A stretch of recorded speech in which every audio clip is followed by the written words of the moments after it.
Raptors Weekly for the week of January the 5th. Happy New Year to everybody. Happy New Year to Will. Will, welcome back. Hey, I've been on vacation for a while. Vegas, I believe it is. Vegas and a little bit of the California West Coast. Oh, Good nice. times. Nice, good times. And Andrew's back as well. Welcome, Andrew. Thank you. Nice to see you guys. Yeah, man. Andrew's sporting a lovely Kyle Lowry purple jersey, which he just bought. It looks fabulous, Andrew. What was the damage on that one? I'm not sure. My lovely and talented girlfriend purchased this for Christmas for me, so it arrived in the mail today, which made for an awkward Christmas morning, but I'm liking it now. Nice. Well, what greets us is the Phoenix game, which just ended, and the final here was 125-109.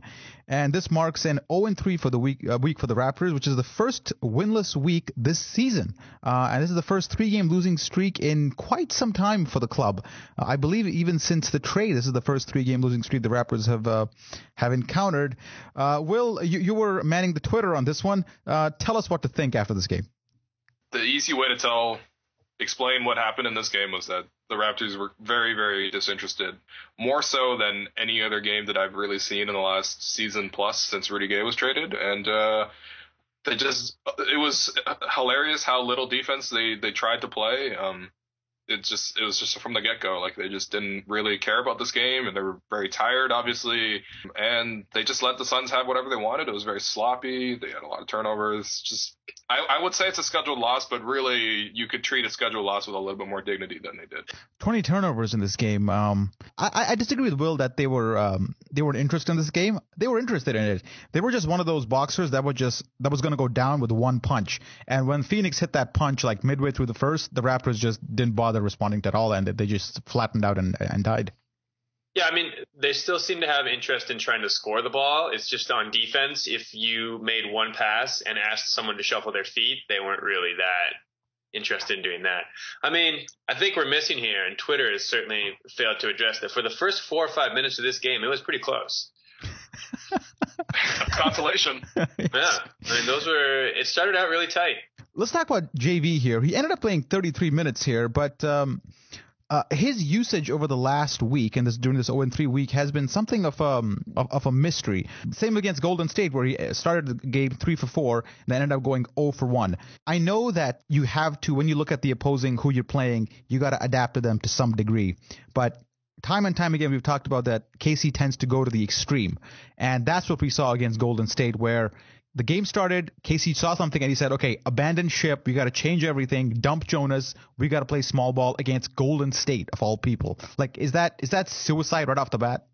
Yeah, the small ball versus bigs, I think that usually comes down to who's going to dictate the matchup. And if the Raptors are going to do anything in the playoffs, it's going to be, especially in the East, because they're able to dictate matchups and they're able to play big and score with Amir and Valanciunas. And giving up on that during the season is not helpful for developing it. And I mean, just in the short run, it doesn't seem to be helpful for winning games either. In the Golden State game, you can't argue that the Raptors got lit up in the first quarter with Valanciunas and Amir Johnson out there together, but that was with Golden State shooting 75% and Spates just draining everything from 19 feet. I don't know how sustainable that was. Whereas in the third quarter, when we went small against them, we got destroyed by just the same point differential. But yeah, but with Spates, it was like, yeah, he scored a few against Jonas, and you pulled Jonas, but Spates ended up going 12 for 19 in this game. It's not like whatever else we tried worked. So isn't it always better to just stick with what you got? You know it works. Try to impose yourself on the game rather than always adapt to Golden State, especially Golden State, who's a team that is just awesome at this. Well, I mean, you're sacrificing. You're saying that we don't want to give Murray Spates that 19-foot jump shot, so we're going to open up the paint for them instead, which is not exactly the best idea. I mean, this is a very interesting debate, and it's something that's sort of popped up many times. The way Casey reacts to small ball teams. I personally would also like to see JV trusted more. I think even Zach Lowe, like 5 or 6 games into the season, had a tweet that basically said, like, you know, the Raptors should probably give Jonas some burn against small ball units, especially in the clutch time, because they're going to have to play Jonas to be successful in the playoffs and successful in the long run. And it's probably good to just give him some burn one of these times. And it is a dilemma with JV because he's not necessarily like a dominant big man who can sort of just impose his will against the other team because he's kind of inflexible. It's a little bit hard to go over the ball to him in the post sometimes. Admittedly, the Raptors really don't seem all that intent on doing it unless it's like a directive right off the bat at the start of a quarter. But it's hard to get him the ball, and if he's doubled, then he throws very poor passes out of the post, and by that point, there's very little time left on the shot clock. Realistically, he's not mobile enough nor smart enough to make all the correct rotations as the only big on the court, or even as one of two bigs on the court. Hey, what's worse, Jonas's game or Will's audio quality? It's that bad? Hey-oh. To pick up on Will's point about development, I mean, they need to be working on getting Jonas more comfortable in those scenarios and getting him the reps there. And it's not just that they're not giving him an opportunity to expand. He's playing over 2 minutes less a game this season than he was last year. So his numbers are better in almost every single category by a small margin, but he's getting less time on the court. And you know, one thing we kind of miss with DeRozan out is that the lack of free throws. I think we're down minus 7 or minus 8 free throws without him. And like one stat that I pulled up today from teamrankings.com, which is a pretty good site, check it out, is Jonas is 5th in the league in terms of free throw attempts per field goal attempts. So this is a guy that if you feed the ball, he will get to the line. So if we're trying to compensate for DeRozan to some degree, at least in terms of free throws, he's a good option to go to. And we saw that over the last 3 games, even in limited times. You give him the ball, he does tend to get fouled, and he will get you some of those free throws back, Andrew. Yeah. I'd be curious to see how Jonas plays in more of the lineups where he is the one. He plays the center with someone like a James Johnson or Landry Fields playing the 4. The Raptors have done that in really, really small, limited sample sizes this year. Whereas whenever they play Valanciunas and Patterson together, it's just a defensive nightmare, and they're getting outscored by often 20 points per 100 possessions. Well, let's continue this conversation after a little bit of music.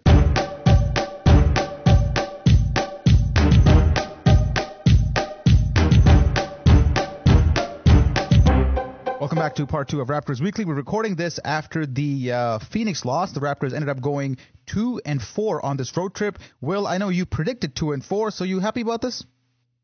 I'm not necessarily happy based on how the last 2 games turned out, but I mean, it's kind of to be expected. It was a really, really, really tough road trip. You know, the Raptors are blowout proof. That was the kind of myth going into this, and we saw in 2 games that that's not really the case. Over this road trip, over these 6 games, we saw Terrence Ross with an increased role on the team. He's doing much more than just sitting out and catching and shooting. He's doing a lot of dribbling, a lot of movement.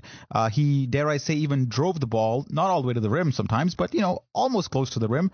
Overall, are you pleased, Will, with how Terrence Ross has the account he's given of himself over the 6-game swing? I mean, I think it's a little bit disappointing, and I think with Ross, based on how much potential he has, it's always going to be disappointing, but we're coming up on almost 2.5 seasons of Ross's career now, and he's basically never been the type of player to be able to go into the lane, to drive into the lane and draw contact or even finish, you know, reliably around the basket.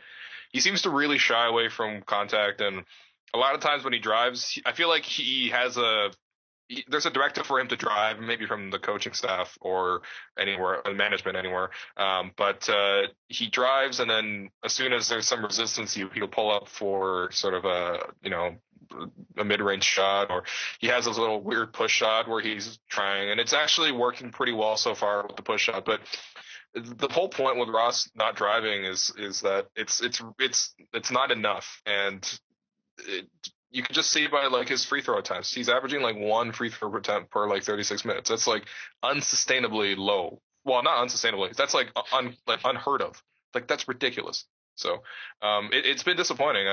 I think that this DeRozan absence gave Terrence Ross all the opportunity he could ever want in terms of trying to getting more freedom to create and to attack the basket, and he just really hasn't done it, which is a little bit disappointing. It's pretty clear that he doesn't want to drive towards the basket. He doesn't have an inclination to do so, and even we saw once tonight where the lane was pretty well open for him, and not a terrible pass to kick out for a 3-pointer, but not a necessary one, and he has no interest in pushing the ball to the rim unless it's on the fast break or a cut to the rim or something like that. And that's part of the reason why his shooting percentage at the rim is really good, is that he only takes it when it's wide open, but he's not a guy who struggles when he gets to the rim. He just doesn't go there, and it's very unclear why. Defensively, I thought he had a good game against the Clippers, where he guarded Chris Paul in some stretches, did well. The whole team defense was really good against the Clippers because they collapsed on Paul and they forced guys like Matt Barnes to make plays, and that didn't work.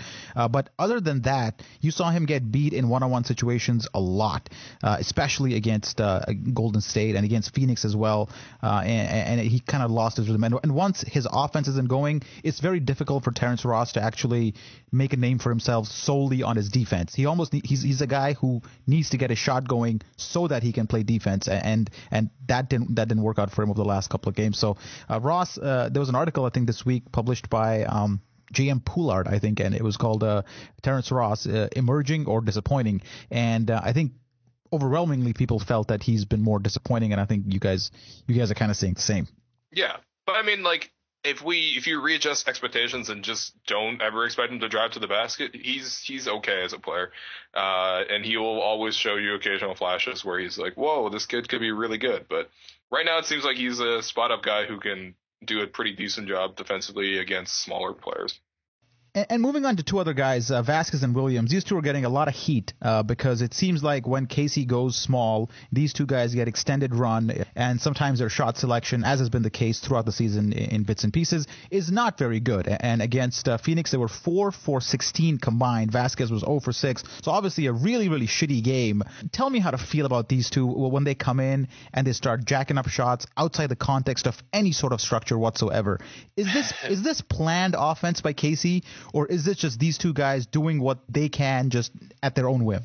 That's difficult to say. I think that they've been streaky shooters. Overall, their offensive numbers are still pretty good, especially as a unit when they're playing together. I think what we've seen with them is they're not going to stop taking shots that might be a little bit more risky when they're not going in. And more importantly, they're getting a bigger run, and you see the difference in level of defense provided by teams' first units and their second units. And whenever Vasquez and Wiliams have gotten long runs, especially with the whole second unit as a group, against other teams' first units, like when Casey tends to play them for 8 to 12-minute stretches at a time, their efficiency has really fallen off the map. Whereas when they're only playing against other backup units, they do a lot better. And the problem compounds itself when you start putting them with guys like Patterson and Amir Johnson, Johnson has been actually struggling on defense throughout this entire road trip, except for a quarter against Golden State. When you put them against in that lineup, a smaller lineup with Patterson, who's a perimeter player, and Amir Johnson, who isn't exactly dominating the boards right now, and a guy like Tyler Hansbrough, it becomes absolutely chaotic, Will, and we saw that over the last two games. It's very dangerous to rely on a second unit composed entirely of perimeter players. You need a JV in there. You need somebody, even a Chuck Hayes, somebody in there who can at least neutralize the boards while these guys are jacking up shots, because otherwise it's shot missed, long rebound, fast break. Yeah, I mean, but I think the solution there might just be to not leak out so much in transition and just try to have all five guys crash the boards first. Like, Golden State plays a lot of small ball, and one of the the ways they get away with it is because they're so damn good on the boards and they're so good at switching. They leave everyone back. They make sure to actually grab the rebound first and then run. And realistically, with the weapons that the Raptors have in the second unit, that's probably the way they should play too. Except these two are not good rebounding guards. They're not. Kyle Lowry's a good rebounding guard. Yep. Vasquez and Wiliams aren't. So to ask these guys to gang rebound is totally different than asking the starting unit to gang rebound, because these guys are just bad rebounders. And when you put them again with an injured Amir Johnson and a perimeter guy like Patterson, you're not going to be able to rebound. Yeah, no, and I definitely agree. Like, that unit, as you're describing, is never going to be good at rebounding per se. But I think you could at least change. You can fix a little bit of the problem without necessarily changing the personnel. I think my biggest beef with the second unit is just that it doesn't really seem to fit. Vasquez really likes to play pick and roll with a guy who can actually finish around the basket, and if you're asking him to play pick and roll with Patrick Patterson or Tyler Hansbrough, it's just never going to work. And it'd be great if he actually got some, tools to work with, because right now Vasquez really isn't passing on that much. He's just shooting these god awful shots, and he's missing a ton of them. And same with Lowe, really, except Lowe is making much more of his shots than Greivis, which is why no one's angry necessarily at Lowe.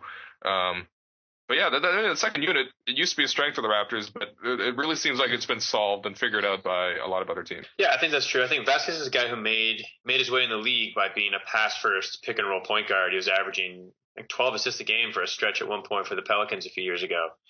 And at this point, he's shooting over 50% of the time when he runs a pick-and-roll as the ball handler, and that's something that not a lot of point guards will do unless they're superstars. And he's scoring, but he's not doing so efficiently because that's not his game. And like Will said, there's no one who's crashing the roll and helping him out on that. And teams are adjusted to it, and they're just throwing both guys towards him. There's no one in position for a pass, and he's trying to kick it out or force something out. You kind of have to tweak the lineup where you actually have to have a big man in there who can play two-man games with Vasquez and Lou Williams. And it can't be Tyler Hansbrough. No offense to him. It's got to be JV or somebody else. Maybe Patterson needs to roll more. I don't know.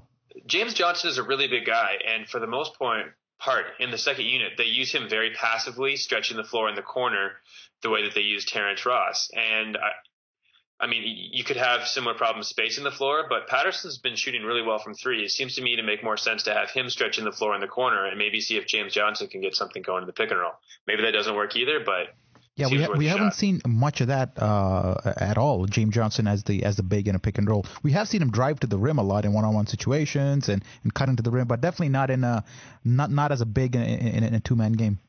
Yeah, they don't really play him as a big, really, because I think the Raptors have some weaknesses defensively on the wing right now that are also pretty glaring. So Casey likes to put James Johnson on the wing, but I mean he played some time at the four last year with the Grizzlies, and he definitely has the size and athleticism to play there. But what about Kyle Lowry? Let's talk about Lowry a little bit. He's been asked to carry the load here on this trip against Portland. He went up against Lillard, took 26 shots, 10 for 26. We haven't really talked about this game too much. The Raptors were in it. They were up by like 11-12 in the second half, and you knew the Blazers' run was going to come, and it did. And the Raptors kind of withstood it a little bit, but the game went to overtime. And in overtime, JV got benched. Did not play a single minute, and Patterson and Johnson were the two bigs the Raptors went with, who both combined for 0 rebounds against Portland in OT. And the Raptors were killed by 3 consecutive threes by the Blazers in overtime, and that was basically it. It was basically Andrew, a 2-minute stretch where our defense just was non-existent, and that's all it took to lose to the Blazers. Pretty much. I mean, yes, that Patterson and Johnson didn't get any rebounds, but I don't think that Portland missed a shot until almost 70 seconds into the 2-minute frame anyways. So there was hot shooting, bad perimeter defense, and they also played a really, really good team who hit tough shots. Who lost to Atlanta last night. So the Hawks have taken control of number 1 seed in the East. So we'll take a look at how the Hawks are doing. They're playing this one on the West Coast as well. They're going to play the Clippers next. It seemed like the Raptors have played really good defense before overtime occurred. Again, I didn't see the game, so I can only tell based on the box score. And then there's definitely some questionable officiating. I don't think there's some sort of great big vendetta against the Raptors or conspiracy that I think a lot of our readers seem to believe. But the officiating definitely didn't go towards the Raptors' way that game. There was those 2 clear path fouls that stand out, and I think that in such a close game against, I don't know, I don't want to say the Raptors lost because of Portland, because they had that 10-point edge going into the fourth quarter, but it certainly didn't help. And in a game that was so closely contested, sort of questionable officiating could really push one way or the other. So I don't know. I mean, it's a game against Portland in Portland. They're an excellent team. They have a great home crowd. Like, there's nothing really to be ashamed of in losing overtime there. Yeah, except the Hawks beat them, which kind of puts it to. Well, the Hawks are like really good. Like, the Hawks are probably the best team in the East right now. They're the best team in the East right now. The Hawks offense just makes teams bend in ways that they're unprepared to do against other teams. And they're very, very smart defensively. It's nice. Horford's really rounding back into form, and they have basically solid defenders at all spots. So yeah, the Hawks are scary good. To talk about how the refereeing was a little bit sketchy, it's by no means a statistical anomaly that a home team with a really good crowd gets a favorable whistle in overtime. That's going to happen probably 54-55% of the time. The calls are going to go towards the home team in that kind of scenario. Yeah.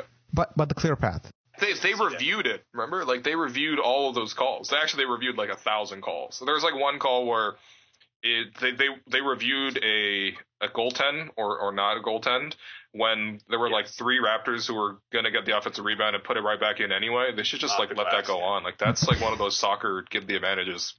So the clear path. Looking at it like 20 times, I've come to the conclusion that Vasquez was just too lazy to foul. He should have fouled right away. I don't know why he waited. I don't know why he waited before he had to foul. That's how slow Vasquez is these days. Yeah, like physically slow. Like he's just a step behind everything. Well, the past is the past, and we look ahead to the future. And this week's 3 games, or 2 games, I should say. We're playing Charlotte and Boston this week, and we'll talk about that next.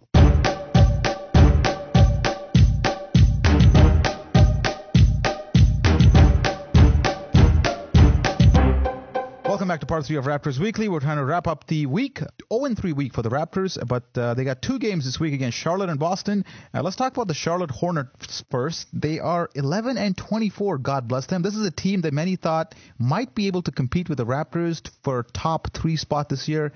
Isn't happening, and your boy Noah Vonleh, Will, was sent to the D League. Is he back yet? He's my boy. Yes, he's back. You know what? Ironically, I think the Hornets really miss Josh McRoberts, my real boy, Josh McRoberts, who was a great glue guy for them last year, and they just let him go. And I mean, this year McRoberts has been super injured, and he's out for the season, so maybe not so much. But yeah, it turns out when you have a team sort of on the rise with no solid cohesive structure, and then you take out the glue guy, and then you add in a head case like Lance Stevenson, it all goes to shit. Who would have known? Yeah, they're terrible, and Al Jefferson's injured too. Yeah, so they beat Orlando 98-90 on Saturday, but prior to that, they lost 5 straight. So they're 11-24. It's a home game for the Raptors. They should be a win by all accounts. Kemba Walker, we get to see Kemba Walker again, who amidst the shit that's happening in Charlotte, he's somewhat of a bright spot, isn't he, Andrew? He's kind of settled into who he is. He's a more efficient scorer than people would have thought when he came into the league. But he's a little bit turnover prone. He's a defensive liability, and it's really tough to orient your offense around a short point guard. Bismack Biyombo has been disappointing, man. I thought he'd have a bit more defensive influence since he came into the league, but he's one of those guys that you look at, he's on the court, he should be getting more blocks, kind of like Bebe. When you see Bebe on the court, you're tall, you're long, you seem to be active, you should be doing more, but when you look at the box score at the end, there's just not much there, Andrew. I think Bismack Biyombo is a disappointment. I think like 30 to 35% of his disappointment is just us thinking he would, or wanting him to be better because he has a great name. Exactly. I think if he had to come into the league with a name like Dave Smith, we would have already given up on Bismack Biyombo and not cared by this point. But Bismack Biyombo is a strong name. He's got a 7'6" wingspan, like a 40-inch vertical. Yeah, if Dave Smith had a 40-inch vertical, we'd be talking about the same way. There's 25 teams in the NBA whose 14th man is a 7-foot guy with massive reach who just cannot play basketball. Wasn't he like a top 7 pick? Yeah, he was like a lottery pick. Yeah. He's also one of those guys who it's unclear when coming into the league, like a lot of the Dominican baseball players, whether he is 20 or 28. It's a range down there.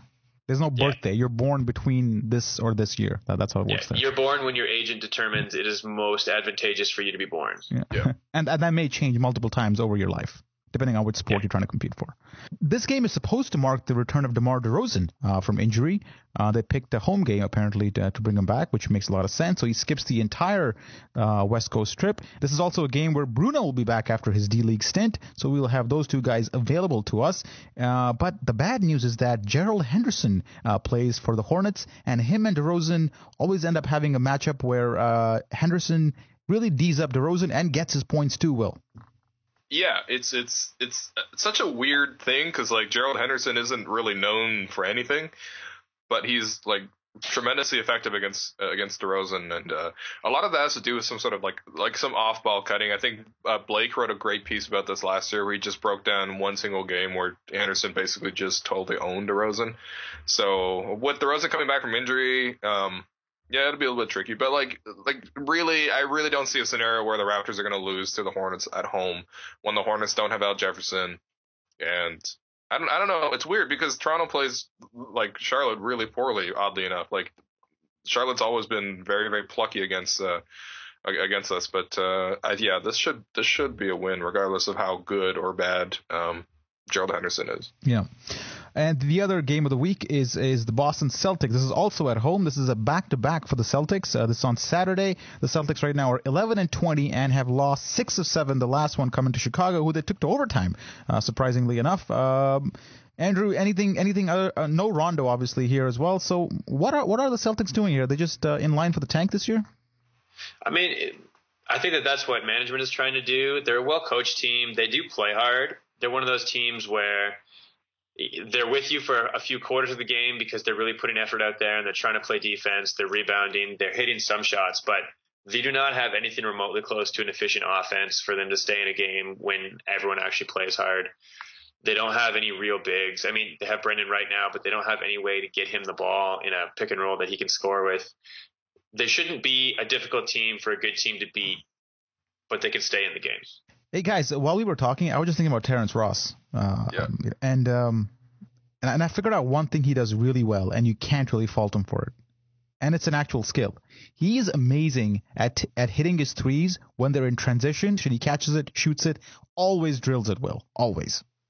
Yeah, he hit one against Phoenix. I don't know. It always looks like a bad shot, but I don't know. I mean, it's definitely something he practices pretty well, and you can see that it kind of works. I wish I had stats on this to know for sure, but Terrence, he can shoot threes. That's the saving grace right now as an NBA player. I think he's a lot more comfortable shooting the three with movement because all of the screens they seem to run for him are less catch and shoot and more catch the ball, one dribble behind the pick, and then pop up. I think that the way they orient their offense around stats, I think that they must know that he's more comfortable doing that. Well, I mean, I think maybe they're running a lot of the sets that substitute Terrence Ross in for DeRozan, because it's pretty common when they have like an initial pick and roll and then they try to switch the floor and then attack basically on the same action on the other end.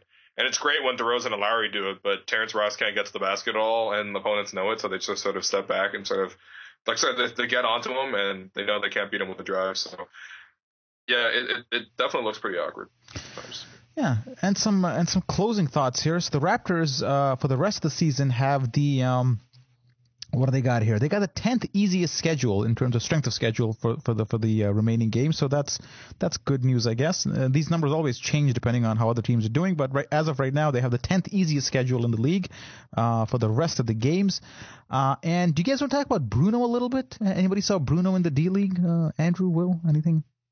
I always want to talk about Bruno, but I have absolutely zero new information with which to speak on it. Yeah, but I mean, you watch Bruno, so you tell us how Bruno looked.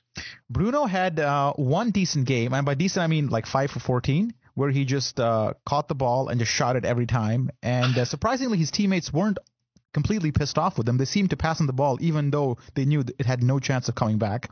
And he was having an okay game. And then with the game on the line, they asked him to inbound the ball. And, we talked about, like, we could use Bruno on inbound plays, because of his length and all that. So they used him on that play as an inbounder. Unfortunately, he threw a low bounce pass. Instead of throwing it over the defense, they got picked off and went the other way for a dunk, and they lost the game. In the second game, same thing. He caught the ball and shot it every time, got burned on defense for like a good 4 minutes, but the coach had enough, and he pulled him, and he never saw the court again. In the third game, if you're really interested about this, same thing. He played about 7 minutes, I believe, shot the ball every time he touched it, and the coach had enough, and the next day he got recalled back to Toronto, where he's going to sit next to BB. And that's your Bruno update. Any questions? All right. Would you say, is he somewhere between 18 to 14 months away from being 2 years away, or where are we on that timeline? I'm starting to think Fran Fraschilla had a point. I think he always had a point. What I'm saying is, I don't think he was exaggerating. How are you this devoted to the Raptors that you watch 3 D-League games for it? Like, that's insane. They're available on YouTube. Do you spend time with your children? When do you do this? I multitask. I mean, I'm impressed. Don't get me wrong, but it's multitasking. All right, guys. I think we're done with this pod. It was a shitty week, Bruno's man. actually the roast child. This explains how. 0-3, he wouldn't be 6-11 or whatever the hell he is. Excuse me. All right, guys, let's wrap it up, and we'll talk again next Sunday when the Raptors will have just a 2-game week, and we'll recap those 2 games, and hopefully they'll be wins. But the following week should be interesting because then we got Detroit, Philadelphia, and a huge matchup against Atlanta, and then also New Orleans. So 4-game week after that, the Raptors will start a 3-6 game homestand starting against Charlotte. So it should be good times. The big game here again is January 16th for Atlanta, but we'll talk about that next week. Goodbye.